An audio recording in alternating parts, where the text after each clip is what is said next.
you very much, Manfred, for the invitation and also all the kind words. Also been inspired by your work and your organization of ZOS and so many institutions in the field for so many years that, has created the infrastructure for me to learn a lot from you and from many of the other faces on the screen right now.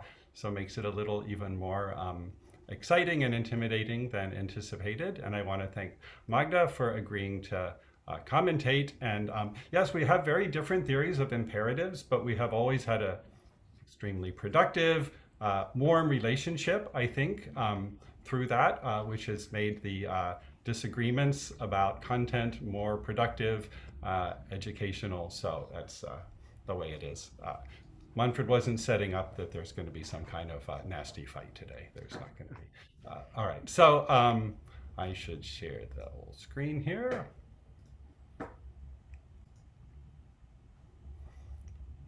And hopefully that looks okay. All right, so I'm going to talk about speaking frankly today. There's the abstract you saw. So my idea here in the most intuitive sense is that frankly is used to acknowledge that what is being said might cause offense. It has been assumed to be a speech act modifier and based on this, argued to provide a reason for some kind of speech act structure in syntax, including Manfred is someone who has seen it as making this kind of argument. It's a long and important and powerful tradition of what you can conclude by thinking about frankly. Though there are other points of view in the field, like the relevance theoretic work of Infantido and Patz's sections on frankly in his 2005 book and a kind of Patzian framework.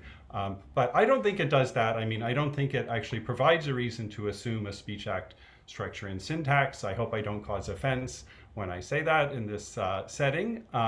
Instead, I'm going to analyze it kind of pragmatically as imposing a subject matter on the context that would not initially be appropriate given the active social relation between participants in the conversation. So with that kind of idea, what we need to get into it in some depth of understanding is a model of subject matters, which we'll get to later. This is drawn from Lewis. And a model of the author-addressee relation, the social relation between the participants in the conversation. I'll use the terms author and addressee for those participants. So in the end, the study is going to reveal a link between the common ground, QUD, that is like the informational side of the context, and what I call the participant structure, which is the model of the author-addressee social relation. So just to warm up, I wanted to throw out a few examples of frankly, so everyone could get a sense for how it's used. These are like the first 5 examples of COCA, the Corpus of Contemporary American English, that kind of make sense or made enough sense to me, like just with sentential context, that you could figure out like the background to them. So let's just read them through. I just want everyone to have in mind how frankly's kind of used. First one. That was really funny, and frankly, the good-natured teasing that we nerds need from time to time. Second one, so this big secret that Donald Trump has in store for us tomorrow, why, frankly, did he need to wait until tomorrow to let us all in with the big news? Third one, frankly, I don't care where the truth of this single deed lies, because it lies not with these soldiers. It is a tragedy, and the rest of the nation and you too bear the blame. This is from some kind of congressional hearing on a killing tragedy in the Iraq War, I think. This one kind of reveals, I think I don't talk about it in this kind of detail later, but many of the examples you find in corpora kind of have this pragmatic, like functional character, like rejecting the framing of the issue that is in place and asking to take a step back and take a more rich or deep framing of what should really be under discussion. I think that's what frankly does here. Fourth one, I'm really, really hoping this woman is an anomaly and does not actually represent the culture of our gym. It's like a coach at a gym. I'm hoping every other instructor I meet will be more of a Terry, but I'm not too optimistic, frankly. The last one has to do with putting in bike lanes in Portland, Oregon. I remember getting bike lanes on Broadway, which frankly was much more difficult political climate. We're going to need to dig deep and stop coasting on. Portland is so bike friendly. So that gives you the sense of what it's about. All right, so I'm going to be framing my discussion and ultimately analysis in terms of the framework of dynamic pragmatics. And we can say what dynamic pragmatics is by asking the question, is force encoded in grammar? Many theories say yes, it's encoded by something, a morpheme, a structure, a construction, a feature, anything like relevant to the particular syntactic morphosyntactic framework you're using could encode force, but dynamic pragmatics says no. Force is determined by content, by semantic content. So in my 2004 paper, I sort of tried to make it work based on semantic type in particular, that aspect of content. So you would say, if you try to update a context with a sentence, you look at the type. If it's a proposition, then you add it to the common ground. If it's a property restricted to the addressee, it probably came from an imperative, it's added to the addressee's to-do list. If it's a question, like a set of propositions, it's added to the QUD stack. That all follows from the type. There's a problem for this approach, which was first pointed out to me in person by Bob Frank. Magda discusses it in her book and dissertation. Murray and Starr bring it out in a paper of theirs. And that's the point, that there are other expressions, other constituents that may have those same semantic types. So you could have, I'll read Magda's quote here. If the update to the context is mediated by the semantic type, it remains unclear why other arguably property-denoting, expressing objects, like to be the addressee and leave, or friend of mine, fail to behave like the corresponding imperatives. Murray and Starr make the point, also for like declaratives. So that's a challenge, and I'm going to come back to how what I'm talking about with Frankly today could help us address this challenge if there's time in an afterword to the main presentation here. So to get started towards our analysis of Frankly, and I should say we're going to take a fairly indirect, meandering route back to Frankly as I put in place all the infrastructure about the author-addressee relation and subject matters necessary, I think, to talk about it. So we get back to Frankly about 30 slides from now. All right, so author-addressee relation. There are various grammatical markers in language that indicate the relation between the author and addressee. And one way to divide them into like categories we can try to analyze bit by bit is between what I call, together with my co-authors Miak Pak and Raffaella Zanatini, utterance-oriented markers of the author-addressee relation and content-oriented markers of the author-addressee relation.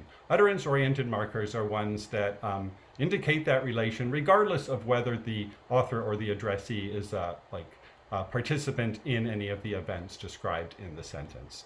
So in Korean, we see these sentence final particles here at subnida, which indicate, in Korean, it's a portmanteau of the clause type and speech style, which indicates something about the author-addressee relation. So this says, it rained yesterday in the formal speech style, and this marker tells you, it's formal speech style. That's telling you something about the relation between the author and the addressee. We can also call this, allocutivity. That's not the term traditionally used in the Korean literature, but the next slide is on Basque, where that's what it's called. In Korean, it's important to know that allocutivity is a main clause phenomenon, so it's not embeddable at all. Only root clauses express this relation. The famous case of Basque gives you another example of allocutive marking. So here we see 3 sentences with the same basic propositional content. John has come, marking whether the speaker and addressee are on familiar or not familiar terms, so whether it's kind of formal or informal, and it also marks the gender of the addressee in Basque. Another example that's important, so right now I'm just kind of giving you a sense of how the author-addressee relation is marked. In Basque, it's also, it's content-oriented. That means you don't have to be referring to the addressee in the sentence to mark the speaker's relation to them. Mahi is another example of utterance-oriented allocutive marking. And what's cool about about Mahi and other languages, but here's one that's been really well studied, relatively well studied for this phenomenon. The allocutive marking can be embedded. So here we have a sentence saying, Santi heard that Banti ran away. We have allocutive marking, I don't know if you can see my cursor, on heard and on went. Both cases, NHA is a non-honorific addressee. That's what it stands for. So it's indicating that John, the speaker of the sentence, is speaking to their friend. So there's a non-honorific relation between the two of them. And that's marked in both the root clause and the embedded clause. So you don't do that in Korean, or for the most part in Basque. But even cooler, in Mahi, you also can have shiftability of an embedded allocutive marker. So here we have the sentence, and that doesn't apply with the main verb heard, but here with tell it does. So the sentence is, Santi told Banti that Ram saw Sita. So we see allocutive marking both in the main clause on tell and in the subordinate clause on saw. And you have two choices down there on saw.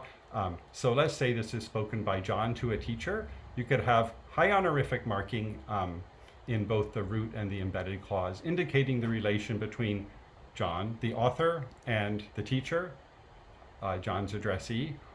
Or you can have high honorific marking in the main clause, but a non-honorific addressee marker in the embedded clause, indicating Banti, the reported adressee's status, relative to the speaker, to the author. Actually, Alak is not explicit about whether it's Banti's status relative to the utterance speaker, John here, or Santi, the reported speaker.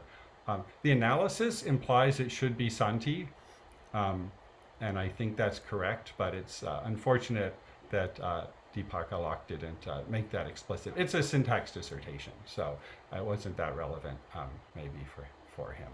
But we'll track that down. All right, so that's important to know. All those things are utterance-oriented markers, and we would contrast them with what we call content-oriented markers of the author-addressee relation. That's where the relation gets marked on an expression that refers to one of the participants. So like a first or second person pronoun. Here's an example of politeness pronouns in Italian, of course familiar across many languages. Unlike the utterance-oriented markers like allocutivity, content-oriented markers are always freely embeddable across languages. I don't know of a case where only in root clauses do you mark politeness on your pronouns, and in embedded clauses it just gets neutralized. So that's different. You want to explain that. All right, so that's what the kind of phenomena that should fall under this theory, at least the core phenomena that should fall under this theory of the author-addressee relation. So now we need to just decide what are the components of meaning and their syntactic representation that would let us analyze them. So in work with Pak and Zanutini, focusing on Korean and Italian, we argue that two formal features are involved, which we call status and formal. So status marks the hierarchical relationship between the author and addressee. So you have feature values like this. The value of status is author less than or equal to addressee, could be greater than, could be equal to, could be undetermined, like a neutral relation, in which case a form would only mark formality. That's the kind of thing you get there with status. Okay, and then the other feature is formal, which categorizes the source of the relationship in terms of which you establish hierarchy. So if I'm saying the author is below the addressee in some hierarchy, well, what hierarchy? It could be in the family. The author is the grandchild of the addressee, or it could be in an office, the subordinate of a boss in the that could be the relevant source of the hierarchy, so the basic underlying relationship type. And so what the formal feature does, in our view, is it classifies these sources. So you see in Korean, for example, we use plus formal sentence final particles with relations like boss and subordinate, or older male friends, or students in different grades at school, whereas you use minus formal sentence final particles of different sorts when you have relations based on like family or friends other than the older male friends or students in the same grade at school. The difference between friends and older male friends, friends other than older male friends and older male friends, makes the point that this classification is like flexible and culturally specific. It reflects, so this particular one reflects the fact that like older men sort of sometimes aren't wanting to mark the same level of closeness as other kinds of friendships, at least in Korean culture and also in my experience to some extent. So that's culturally specific, but it's reflected in grammar through this dichotomy. All right. So those are the features we think are present, and then we argue that they're actually reflected in syntax in the upper levels of the clausal structure. And in the extreme left periphery, you have a structure like this. There's a head, which we call little c, and that's mnemonic for context. And it projects its little cp, and arguments of the little c head are the author and addressee. So elements or operators, as sometimes said in syntax, that get their value as the author and addressee of the utterance. That's the structure. Right, so we've got the structure and the features. Now we got to say what kind of meaning analysis we give it. And we argue in that paper that the meaning of this little c is explained through the participant structure, which is a novel component of the context. So it goes in there alongside the common ground, the QUD, and everything else that you think is in your formal, precise, like explanatory model of the context. All right, so we're going to build up the participant structure in a second, and then the idea is that the status and formal features, they establish a participant structure through their use performatively that matches their values. So if I use an informal form, I make the participant structure one that's going to reflect that informal relationship between the participants. Now, in simple cases, the participant structure, so in other words, the way we're thinking of the relation between the author and addressee before something is said, matches the values of the features. Like we have a friendly relation and I use an informal pronoun with you. That's expected. So by performatively establishing that informal relation, nothing changes. So in many cases, you could have a presuppositional theory of these features rather than a performative theory. So we spend some time in that paper arguing it should really be performative, but it really comes down to like how you think about examples where you use a unexpected allocutive marker or politeness pronoun or something and change the context. Should that be seen as accommodation or as something more like intrinsically normal to the use of those forms? All right, so here's an illustration of how it works, putting it together. So the participant structure has these components. You see here, it involves participants. They're coded in orange, and in the little picture of it, I didn't give the formal definition. I think it's not, there's no point in the talk. So we have these two participants, one on the left, one on the right. The one on the left is mom, and the one on the right is Inho. You have levels, so two levels here because we have two participants. Which those participants can be assigned to. So those in yellow, so 1 and 2 are part of the participant structure here. And this is readying us to be able to say any number of hierarchical or status relations between the two. And thirdly, we have a mapping, so a function that maps the participants to the levels, and that comes from a particular source, which as before, we code, I didn't think I told you. We're gonna code informal sources with red and formal sources with blue. This is building on the English metaphor of like a warm or cool relationship. So red means it's a warm relationship, in other words, an informal relationship. So that's the mapping from J to O. So in our example here, Mom is the first participant. Mom asks, Inho, did you do well on the test today in Korean? With the interrogative intimate style particle. And then Inho replies, yes, Mom, I got 100 with a declarative polite style particle. Those particles are compatible with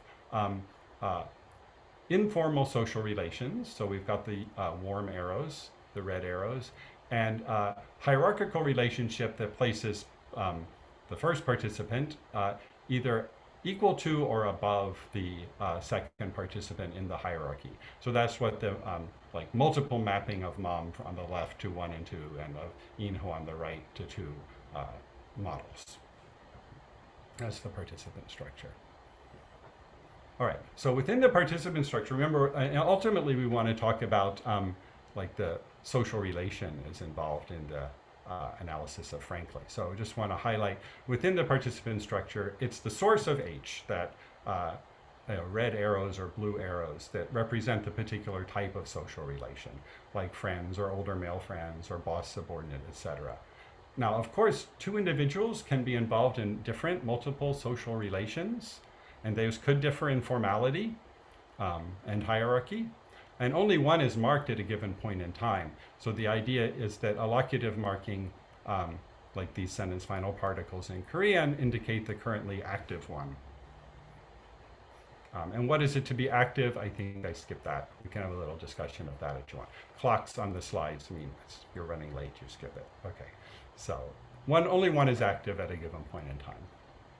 Okay, so that's the participant structure. So I want to introduce some other ideas that are going to be helpful and sort of a way of thinking about what the participant structure can do for you, in addition to representing the part of the context that is marked by allocutive and politeness, like pronouns and stuff, through a short discussion of imperatives in the participant structure. So it's long been observed that some subtypes of directive force are distinguished on the basis of authority. It's kind of obvious. So orders can be given when the author has authority over the addressee, and they use this authority as the reason why the addressee should comply. Requests, on the other hand, the author may or may not have authority, so you don't need to have authority to make a request. And if you do have authority, it's not the reason why the addressee should comply. Otherwise, it's not a request. So yeah, say that. So we've noticed before that the author-addressee relation in the participant structure relates to authority. So if you have a hierarchical relation based on the boss-subordinate relation in H, you could say the boss has authority over the subordinate. So at first pass, we can say that when you have the status relation author over addressee, the author has authority over the addressee, and that could be a precondition for giving an order. So I want to mention certain forms can indicate that authority is the basis for an imperative. So as Potsdam noticed a long time ago, English imperatives with overt second person subjects typically express authority. Like there's a difference between don't move, you might hurt yourself because you might slip. Don't you move, you might hurt yourself is a little odd. You have to interpret the you might hurt yourself in a certain way because it really feels like order. You're supposed to do it because you're told to. So hopefully that's convincing. All right, so authority is relevant to when you can and can't give imperative and what kind of imperative you can give. But the key point here is that authority is not limited. It is confined to a relevant space of alternatives by the social relation between the author and addressee. For example, what your boss can tell you to do is different from what your parent can tell you to do, even if both are your superior in the relevant social relation you have to them. So we want to capture that. And so here's a little picture that shows how we might capture that. So yeah, so I want to think of the space of possibilities with respect to which the supervisor here is telling an employee what to do as a partition of the context set, a partition of the relevant space of possible worlds. So if you look at the picture, you see the grid that tells you it's a partition, and you see the red, hopefully blue and green parts of the space. Those match the lines of the partition, so they're unions of cells of the partition. Those are kind of accessible propositions for the supervisor to use to direct the imperative to the employee to do something. So for example, the red space is the set of worlds where the employee goes and calls their company's customer. That's something that's like available to the supervisor to direct. Whereas if you see the little gray in there, like gray rectangle, vertical rectangle, that corresponds to the worlds where the employee washes the supervisor's car. And you notice it doesn't follow the lines of the partition. This is showing that that space of possible worlds is not an appropriate one for the supervisor to direct the employee to do. It's not accessible to the employee, given their social relation. So what we're saying is the social relation determines a partition of the context set. And then when an author issues an imperative or any directive, like imp, to the addressee, it can only be added to the to-do list, can only be effective if the imp matches the partition. So more formally, we say the imperative is appropriate only if there's a subset of the partition, which we call P from the source, the social relation source, which the union of which is equal to the denotation of the imperative. So the red is a good imperative, the gray rectangle is not. And skip that. And that. All right, so we have two things now that sort of have a kind of normative force relative to the issuing of directives, the relation between the author and the addressee. We have the social relation, which sort of constrains what opportunities author has in terms of controlling or directing someone to do something, their addressee to do something. And we have the to-do list itself, which are like the currently active requirements that have been placed on that addressee. So we have two things that represent obligations and options. And they're similar in that way, but they are different. So I want to say, socially, conceptually, they're different, because what's coming from the social relation, those requirements and affordances are often implicit, difficult to change, embedded in broader social structures, like what is it to be family, what is it to be friends, and they're seen as natural. So if you issue a wrong imperative, you're just seen as rude or confused or something. Whereas the requirements in the to-do list are dynamically updated, readily brought to awareness, and more directly under the control of the participants in the conversation. For this reason, they should not be conflated, and we should be clear that the social relation is superordinate. So when you adjust the to-do list of your interlocutor, you have to do that in a way that conforms to the social relation, in other words, P source. So this picture is the whole story now with imperatives. You can add the red space to the employee's to-do list if you're a supervisor, but not the gray space, because the partition which comes from the social relation allows or doesn't allow them as appropriate. All right, so that's imperatives, and that hopefully is interesting. And anyway, it sets up the way of thinking we want to use for the other sentence types, and then ultimately frankly. So moving towards a discussion of frankly, we're going to start talking about declaratives and interrogatives in the same vein as imperatives. And we're going to build on Lewis's notion of a subject matter. So remember that Lewis says that a conversation has a subject matter, which is a partition of the set of possible worlds, where each cell is a maximally specific way the world might be according to the subject matter. So subject matters are things like biology, our relationship, let's see, what's another one? Bird watching. I mean, like any kind of topic into which you may want to spend some time investigating and learning about. That's a subject matter. The cells of the subject matter are then sets of worlds where every fact, according to the subject matter, relevant to the subject matter, like all the facts about birds, because we're bird watchers, are the same through those set of possible worlds. They only differ in other ways that are not relevant to the subject or to the subject matter of bird watching.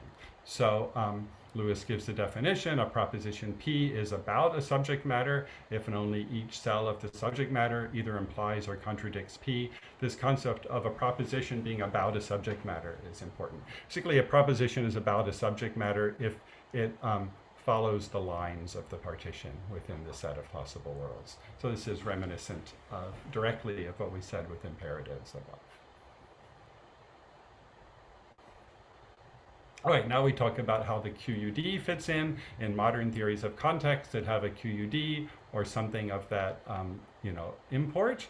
We would want to say that the QUD must be about the subject matter in the sense that every answer to the QUD is about the subject matter. So question is kind of about the subject matter if all of the ways of answering it are themselves about the subject matter. So a question about birds is about the subject matter of bird watching, because all of the answers will follow the lines of the partition. Okay. In fact, you could think of it this way: the subject matter itself can be thought of as a question, as Lewis points out. So you could treat it as sort of the basic question at the bottom of the QUD stack. And then you say other QUDs can be pushed onto the stack if they're relevant and about the base subject matter question. We need to one would need to talk about the relationship between aboutness, being about a subject matter, and about relevance, as Roberts defines it. But I don't think we have time to really talk about that now. They're related, but a little bit different. All right, so that's what a subject matter is. Now we go back to the social relation. Similarly to what we saw with imperatives, the social relation places constraints on what subject matters and QUDs are appropriate. So some examples: I can ask my young child if they need to go to the bathroom. I cannot ask the president of my university this, even if it's relevant, like, President DeGioia looks pretty uncomfortable and it's going to be a long meeting. I still won't say, do you need to go to the bathroom? I say many cases of verbal harassment have this character. What I mean by have this character is they would be inappropriate in a way similar to asking the president of the university if they need to go to the bathroom. So if I ask, some young woman, why don't you smile more? It's inappropriate because it implies a subject matter like, how can you be more pretty, which is not appropriate to the workplace social relation that we have. So often you get this feeling of inappropriateness of that type is like within the, domain of, study here. All right, so what we've now learned is that the social relation determines two partitions, one relevant to directives from the last section and another relevant to assertions and inquiries. We're going to call the partition used for assertions and inquiries Q source. P source was the one for imperatives. Q source is the one here. It constrains the subject matter and the QUD, and so ultimately it constrains what questions and assertions are appropriate. We say that subject matter is appropriate in the context given its social relation, Q source, if and only if the same thing as we had with the imperatives. If every cell of the subject matter partition is the union of some cells of the social relation partition. So it's a coarsening of the social relation partition.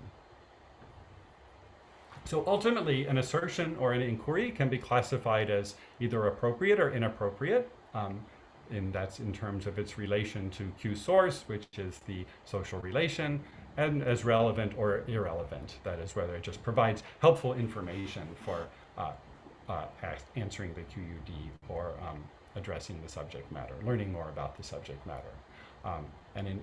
We have then inappropriate assertions or inquiries come about in several ways. One group of ways is like, this result, you have confusion about what the social relation is or what subject matter it allows. Those are kind of more static and benign. And then you can have attempts to change the social relation so as to make a new one appropriate.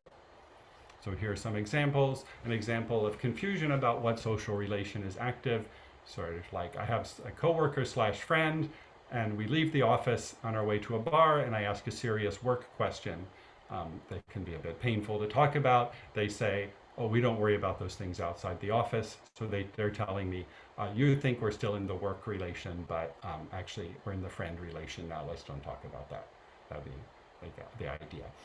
Confusion about what subject matter the active social relation allows would be a case of, for example, living in a new culture and asking someone something that's seen as private and so inappropriate because it's private in that culture, even though it wouldn't be in a different culture. So you're confused about the partition. So if you ask a friend directly, you know, in my neighborhood about their income, you're going to be seen as very inappropriate, but you know, other cultures where that's okay.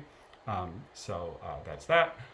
And then lastly, you could have an attempt to change the social relation. For example, you try to make an acquaintance into a friend by asking about personal things.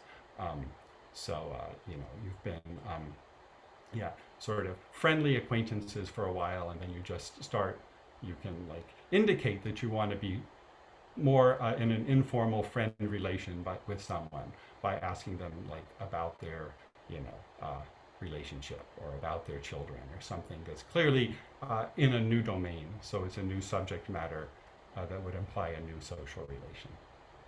All right, so that's 40 minutes or so we're doing well. All right, so now we move finally on to frankly. You were promised an analysis of frankly. So the hypothesis is that the meaning of frankly is to prepare the context for an upcoming assertion that is inappropriate given the social relation. Inappropriate, you have to remember, is in the technical sense defined above. In many cases, it'll feel inappropriate in the normal sense of like slightly offensive, but not always. So typically it's inappropriate because it's face threatening. So that would be an example like, you know, Magda says, Paul, frankly, your skills as a syntactician are quite weak. So it's face threatening to say that, and she's preparing the ground for the need to tell me this. A lot of times it reflects back on a QUD that was itself inappropriate, maybe unbeknownst to one of the participants. So you're wondering why nobody wants to ride with you. Frankly, your breath is terrible. So the point is that the question you were asking, unbeknownst to you, was inappropriate. It couldn't be answered without giving a face-threatening response. It can also be inappropriate in this technical sense because the author is more friendly than expected. So that's like the, you know, trying to befriend someone by suggest something like, frankly, I'd love a beer, when what the addressee kind of expected is that you would just go to the, you know, conference reception and you know, talk about work things. I don't know, does it work in Germany? Like maybe saying you'd love a beer is always appropriate in Germany. There's no social relation where it's not. I realized that this morning, but you know. It's fine. It's fine. The example hopefully makes sense. Like, frankly, I'd like, you know, a joint or something. Let's smoke some pot together. That might do the job. All right, so we can make this more precise. I think that speaking frankly signals that the proposition in its scope is inappropriate in the technical sense, given the current Q source, that is the social relation source, and amounts to a performative move to change the social relation to another one where it is appropriate. I wrote refinement of. I actually don't think that's true anymore. It's often a refinement of it, but I don't know. It's not intrinsic to the analysis that it's a refinement.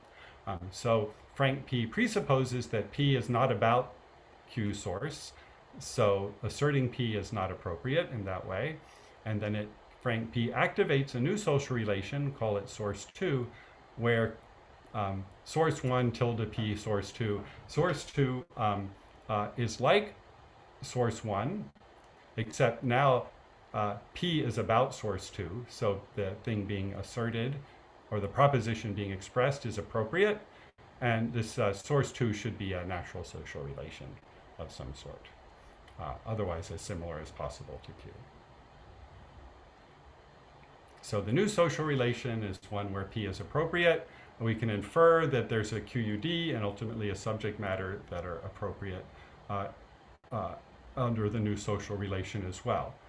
So I say there are a few steps in between, but I think basically the discourse effect of frankly is most directly felt at the level of subject matter. I think the next slide is some examples of that. Yeah, I did want to note that I've been pondering whether we should be running this analysis at the level of the QUD and not the P, not the assertion, not the proposition under its scope. So say something like, frankly, P presupposes that the QUD to which the P you're asserting is relevant is inappropriate, rather than whether it's the P is inappropriate. So that needs some thought, though. But there's a possibility that the semantic pragmatics for frank here should be restated not in terms of P, but in terms of the question that P answers. Right, so here's some examples in 11. Frankly, your skills as a syntactician are weak. So what happens is the original Q source, social relation, moves to a more frank version of it, call it Q source 2. This is a temporary shift, and it's one that just allows this highly fraught subject matter, what are Paul's strengths and weaknesses as a linguist, to become appropriate in the context. So this is the one where it prepares the ground for something that's face-threatening. It doesn't make it non-face-threatening. It just says, look, you're about to get something face-threatening like this, and you have to refine the subject matter to allow it, and in a way that contravenes the normal politeness restrictions in this context, in this social, or given our relationship. Frankly, I'd love a beer. It's like the Q source goes to a distinct, friendly, and informal second source. So you change the social relation, maybe in a welcome and long-lasting way, to one where all sorts of friendly subject matters become appropriate. And then the last example, which came from the Coca corpus earlier, that was really funny. And frankly, the good-natured teasing we nerds need from time to time. I think here basically the presupposition of inappropriateness is the pretense. As with anything pragmatic, you can do it pretextually. And here it's not like the other nerds on the chat board talking about how they're being teased for their games that they play. It's not really inappropriate, but you set it up as if inappropriate for the effect you want to give of makes it more exciting. All right, so in summary, we have frankly does something similar to an allocutive marker. It's related to politeness, like the latter. It establishes the social relation between author and addressee, and so through that it determines the range of appropriate subject matters. It is different from those allocutive markers as well, so we expand the kind of range of functionality of this participant structure model. Frankly, always makes a change to the social relation, and the change is typically to the frank version of that existing relation. So sort of letting down some of the social strictures that limit what we can say, but not always. So in conclusion, I think that there's a viable analysis of frankly that treats it as pertaining to the social relation, not directly as modifying the speech act. Of course, it is directly relevant to the Speech Act because the Speech Act happens relative to the social relation. So you update the social relation or change it, you're going to change some aspects of how the Speech Act itself are understood. There are many open issues with frankly in particular. We could be interested in the position of frankly and the effect that has as it can float through the sentence. It may be focus sensitive, or at least literally, or in the more general sense, focus sets up some background in the context that has some interaction with the meaning of frankly. I think that's true, and we need to talk about other adverbs of this class individually in order to test out this way of thinking. Yeah, there's a little picture of the social relation between us right now. I'm the one on the left, you're the one on the right, so I defer to you to hear your thoughts, but it's a warm social relation. And I I've gone to 10:50, so I think I should stop. There's an afterword on allocutivity and dynamic pragmatics. We can come back to that in the question period if you like. Thank you, Paul. This was very interesting. We tried to share the handout, but it just seems to not to work. Anton couldn't do this, but I'm sorry about this. But now we hear the commentary by Magda Kaufmann.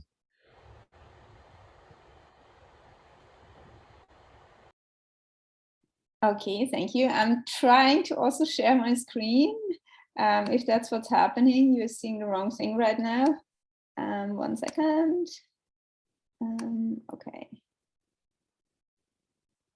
Okay, I hope you are now seeing my commentary slides. Yes, perfect. Thanks. Okay, perfect. Thank you so much.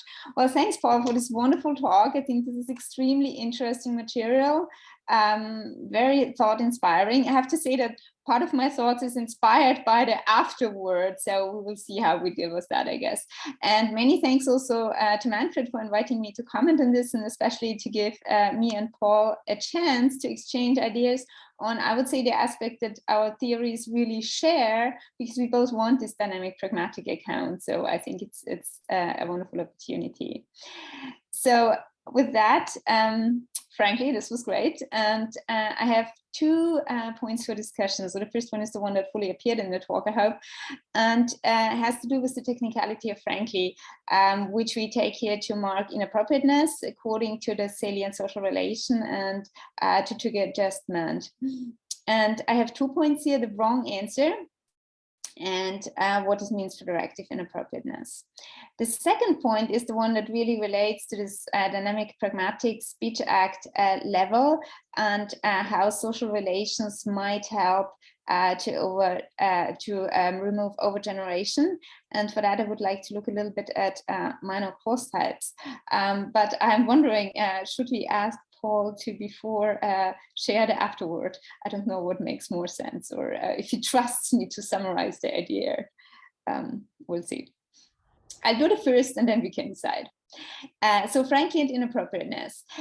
So here's what we just saw in Paul's talk, that Frank P presupposes that P is not about the petition given by as the Q source, so asserting it is not appropriate in the relevant sense, and it activates this new social relation where it becomes appropriate. The main idea here is that Q source is a partition of the logical space, so the context set, that corresponds to the conjunction of all questions appropriate according to the social relation source 1, if I get that correctly. So we can think of this as a very fine-grained big question that provides the background with which we can work. And subject matters, and hence questions resolving them, are appropriate if they don't cut across the cells. That's what Paul showed us.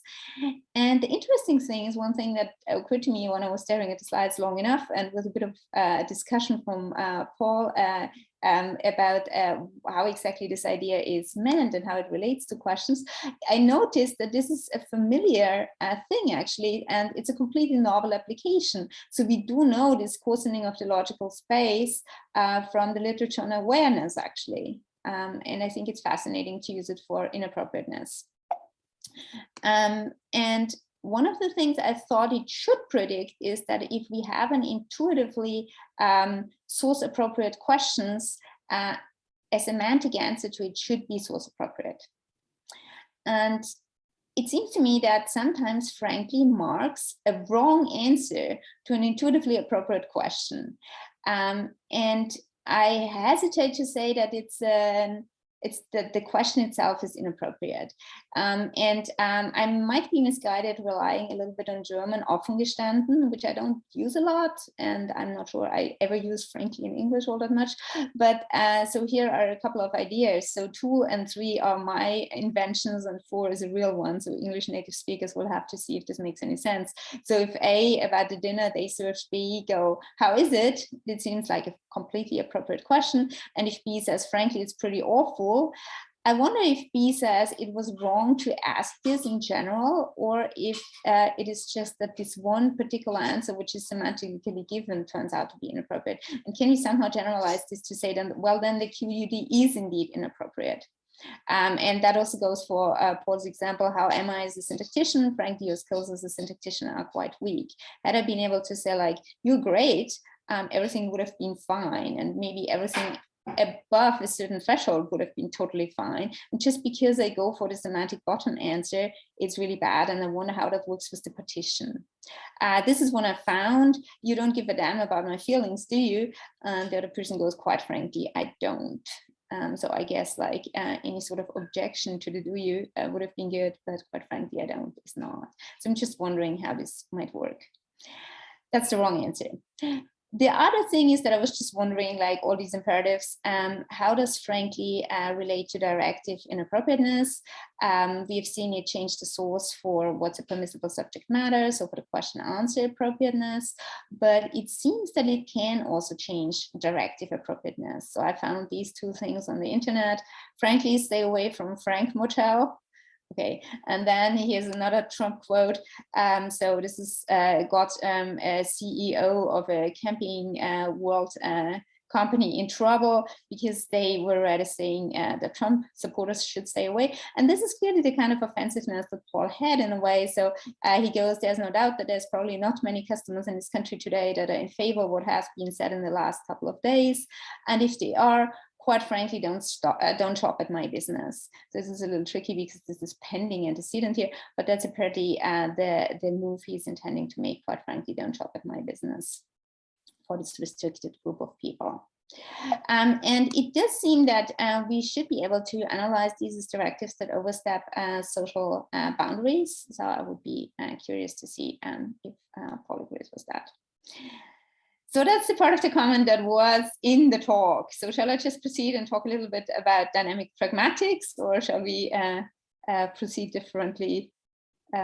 Paul, Manfred? It's up to you. I mean, I could go back to my slides and do, it's only 2 of them, or you could summarize it. It wasn't very deep, so I'm sure the summary would be okay. So since you talked about dynamic pragmatics, I'll try to say what I have, and then you can just correct me also if I'm wrong. So that's the second aspect, so social relations and the overgeneration problem. So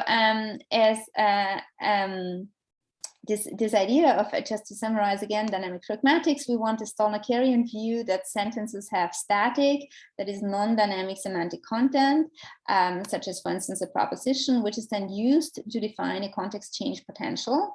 To put this a little bit differently, because sometimes I get confused reading it as dynamic pragmatics in contrast to non-dynamic pragmatics, which I don't think is how it's meant. It means like something, what is dynamic is the pragmatics, not the semantics. And then I really like dynamic pragmatics too, so we agree about this fact, both the term and the thing itself. But there's this challenge that Paul also mentioned. So if expressions have apparently the same semantic meaning, but differ in use potential, then we're kind of in trouble. And this is like in Berlin, I have to put the Manfred Bierwisch reference up there. So this is kind of an old observation. So Bierwisch was concerned with Hauss's property theory of imperatives. So for imperatives, indeed, it comes in for something like, if we think of them as being properties, like a property that the addressee maybe leave or something, then indeed something like to be the addressee and to leave, or on the property theory of imperatives, leave, with or without the addressee restrictions, they should have the same functional potential. And for propositions, it gets even worse, like the addressee left, if that's the proposition, this should be you left, it should be that you left, the proposition that you left, all sorts of things should be able to behave like propositions being associated with assertions. Now, interestingly, while I was criticizing this for the properties, I was basically one of the people who tried like a local, very local cosmetic solution by just assigning to, in this case, imperatives, a very outlandish semantic meaning that you can be pretty sure nothing else has. So that's basically the idea of this approach as I realized thinking about Paul's comments here. And so for me, this is something like the imperative is a necessity model, and it has this accessibility relation. And together for this basically you should leave statement, we have a lot of presuppositions imposed on a context that regulate the status of the speaker and the addressee and the status of the modal flavor, and so on and so forth. So no modal comes with this cluster. So the imperatives are predicted to be a proposition, but behave differently from other things. And Kondraty and Lauer do a similar thing. I mean, they have the imperative express, the speaker has a public effective preference for the addressee to leave. Okay, so that's, again, a pretty outlandish proposition that gets its self-verifying update effect. So everything is fine. And by having outlandish semantic meanings, imperatives at least are kind of guaranteed to behave differently from other expressions, even though the dynamics is in the pragmatics and not in the semantic meaning. However, we didn't really worry about declaratives, and if they are plain old propositions, our best bet is that everything else is something different. And well, maybe some people have said that. I mean, that causes, at least in effective context, maybe they refer to facts, and Kratz and Moulton put a lot of modal meaning into that clauses, complement clauses. So maybe they do have different meanings, but it would remain to be worked out to solve this problem. And Paul himself, an earlier version, has a different solution. So he says that static semantic meaning is used to define a context change potential, but he does now reference the form type. So he says the canonical function of an imperative clause is as follows, and then we get this thing that the meaning of the imperative is added to the to-do list of the addressee, and the context, the common ground respects the update, and so on. So there's a lot of interesting pragmatics going on here.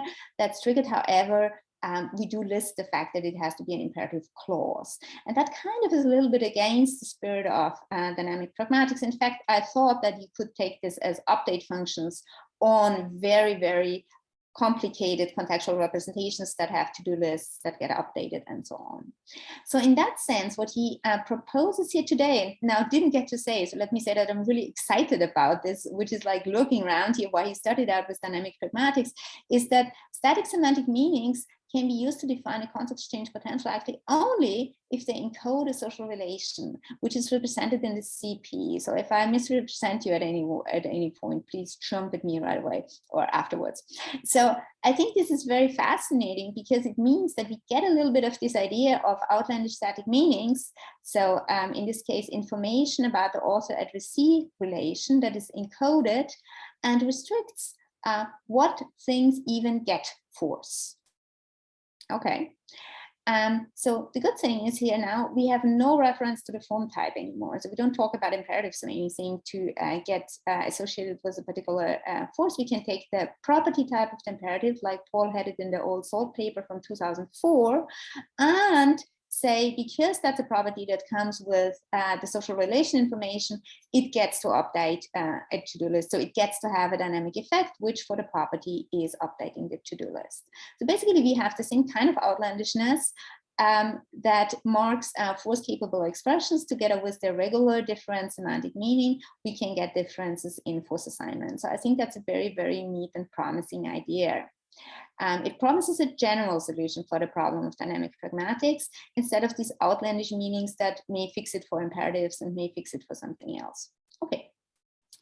So here's a worry I have with the current version, and this involves objects that Paul has worked on way more than I have, in fact. So he may have a ready-made solution to this in mind. So let's see. We have a lot of dependent marked clauses or even smaller phrases that can be assigned illocutionary force, and funnily it always seems to be non-assertive, if I don't get this wrong. So there's things like if you'd only read a book, like exclamatives, standalone if clauses such as exclamatives. In German, dass du schon wieder die Schlüssel vergessen hast, so something like how come you forgot that keys again. I can have the politeness marking, I can have the informal one, dass sie schon wieder die Schlüssel vergessen haben, seems fine with the polite you. And so these are things actually Patrick Gross worked on a lot. And we also have things like noun phrases, the head of the house. Well, it does get forced sometimes. It works as an exclamative. And again, here's a reference to Paul himself. So which expressions now can contain the relevant CP and are assigned force? And then what force is assigned to them? So what makes, for instance, apparently all of these standalone complements or DPs I can think of non-assertive? And why are this ones exclamatives and others optatives and so on and so forth. And a particular intricacy is also like this apparently lack of encoding of speaker-addressee relations in some cases. So with the that clause, I just showed you that in German, I can mark the relation as formal or informal. It doesn't seem to be a problem. But here, when I look at things like the impersonal imperatives, something like don't touch, and in German you would have the Infinitive, nicht berühren. It seems kind of weird if we try to put a pronoun in there. So something like don't touch your shoes as an impersonal imperative. Nicht die Schuhe berühren is definitely fine with not the shoes touch. But if you put like nicht deine Schuhe berühren, it works probably with a different kind of speech act. Like I have a hard time pinning it down, something very informal, like advising a kid or something. Nicht ihre Schuhe berühren, absolutely horrible with the politeness marking, for me at least. And similar for the participles, quickly into the kitchen, and this comes with a verbal participle, schnell in die Küche gegangen, schnell in deine Küche gegangen, schnell in ihre Küche gegangen, so quickly into your kitchen, gone, quickly into polite or familiar. They both seem pretty horrible to me. So there's something going on here with speaker-addressee relation marking, while these things clearly get illocutionary force. And in fact, I stumbled across this then also in the Portner et al. Paper from 2019, where they actually say that they predict second person pronouns that depend on this little c that's responsible also for the social relation marking. They predict them to be bad because certain clauses like the impersonal imperatives, this is an Italian example now, are supposed to lack this C. So parcheggiare solo nel tuo spazio is supposed to be bad. If it were a proper imperative, it would be totally fine, like talking aloud only in one's own spot. You can't say your with the second person pronoun. So in this case, it seems crucial that we do not have the formal relation marking, the C. So what does it mean to have force, but still have some sort of a deficiency of adversary relatedness? So how can we basically have our cake and eat it here? So to summarize what I've shown you is like the overall benefits of social relations are very clear, I think. So we have frankly is indicating and adjusting mismatches in appropriateness of questions and assertions. What does it mean if we have only the answer that seems appropriate, the question seems fine, and can be extended to directive inappropriateness?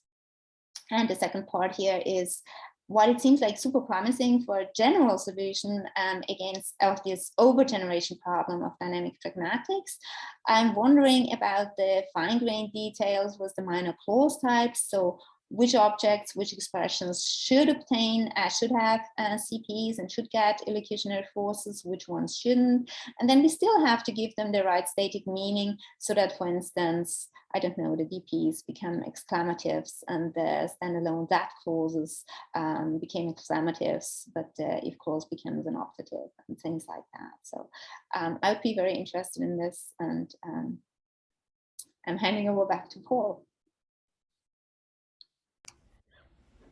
Well, thank you. We clap after. Thank you. Entirely. No, I think, Paul, you should have the right to sort of answer some of the There was a lot and very helpful and fascinating. So I'm sure I won't, from my scribble, like be able to recall everything. But let's see.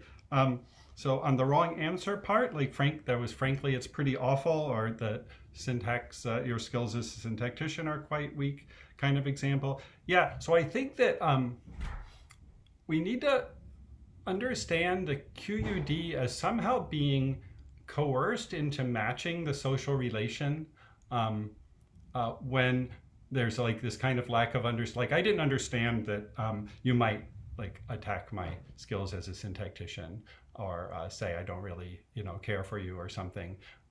So my assumption about what the QUD was one that was appropriate, and when you answer, like you have the choice of like allowing the actual QUD not to be the literal set of answers to what was asked, but something that is adjusted to fit with the social relation, then you're just polite, or to insist on the real question. I had an example like that too, I think, in the talk. So you're going to say, well, the question you asked actually was inappropriate and you didn't know it because in order to answer it frankly, I have to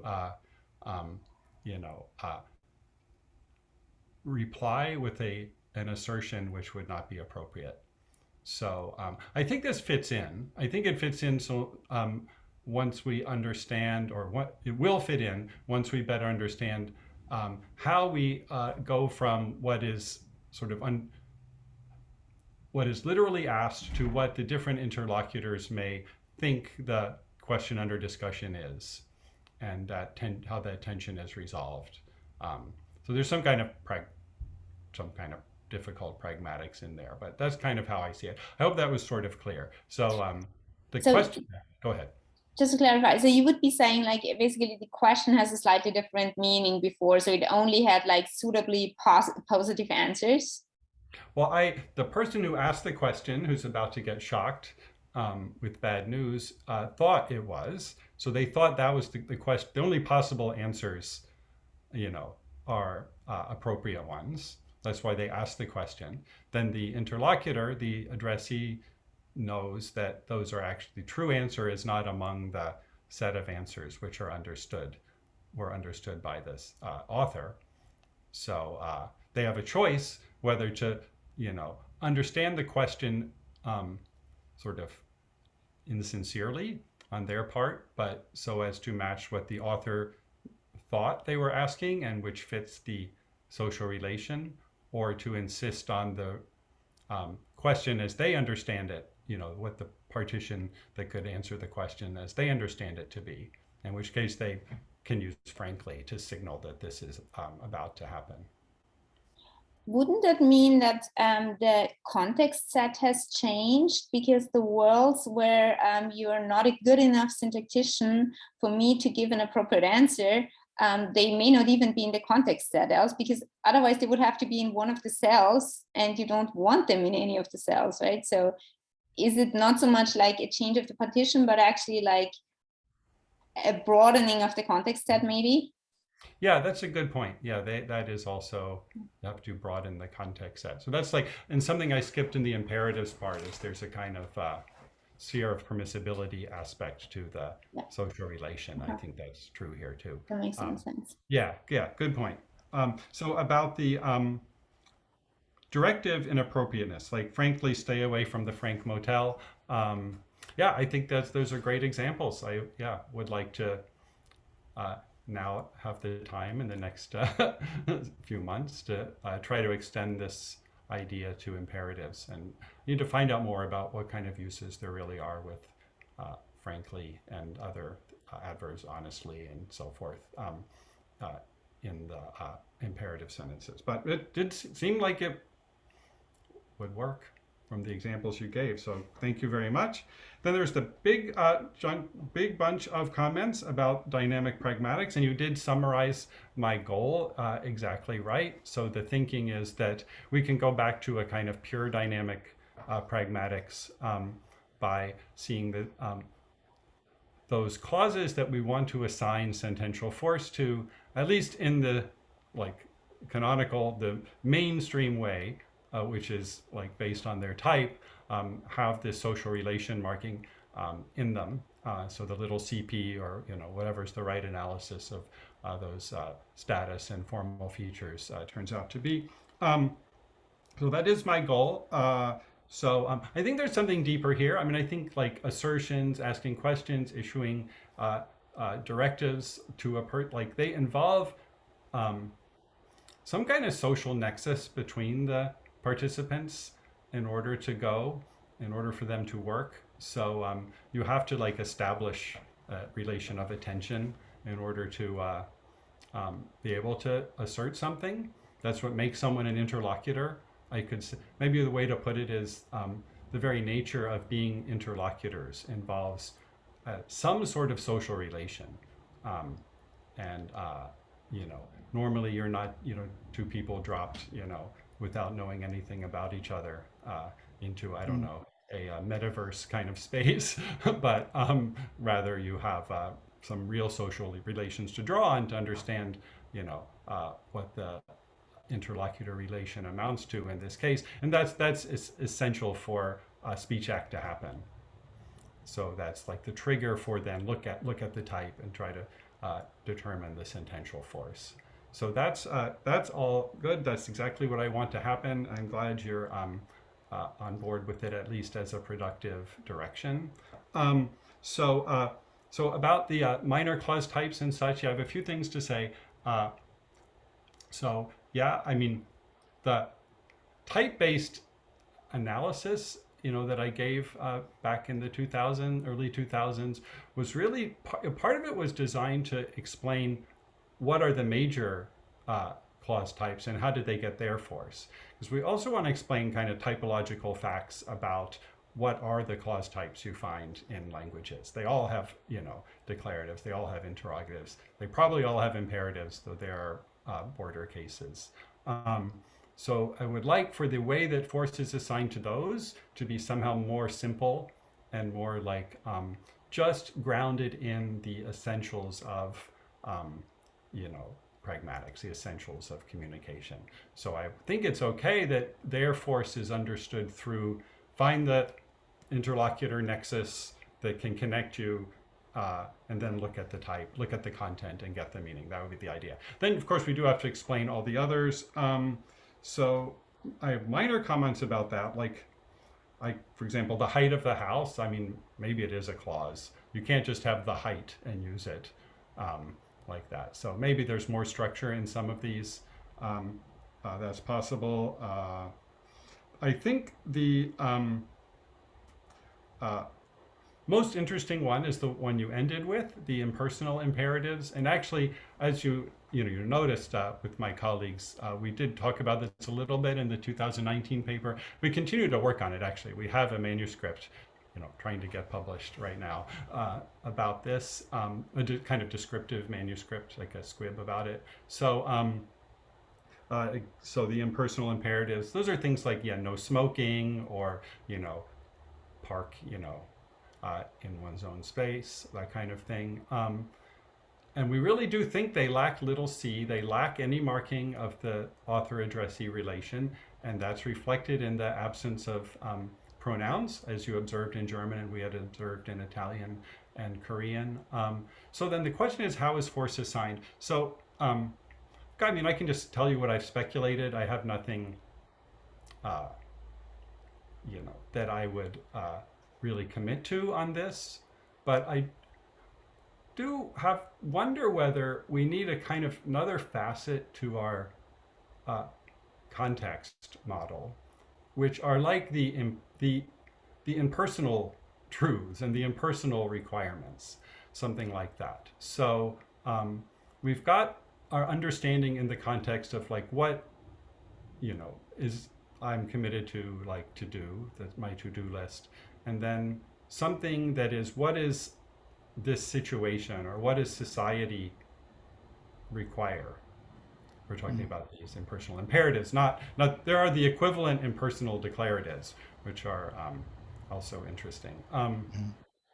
So we would want to say there is a place for things of the imperative type, which are not involving an author-addressee relation. In fact, are not allowing an author and addressee at all. And it would make sense then that the very things like infinitives or gerunds that were the problem for the dynamic pragmatics theory of imperatives would be turning up there.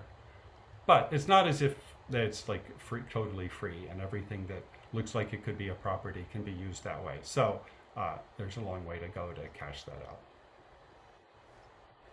But that's how I would approach it.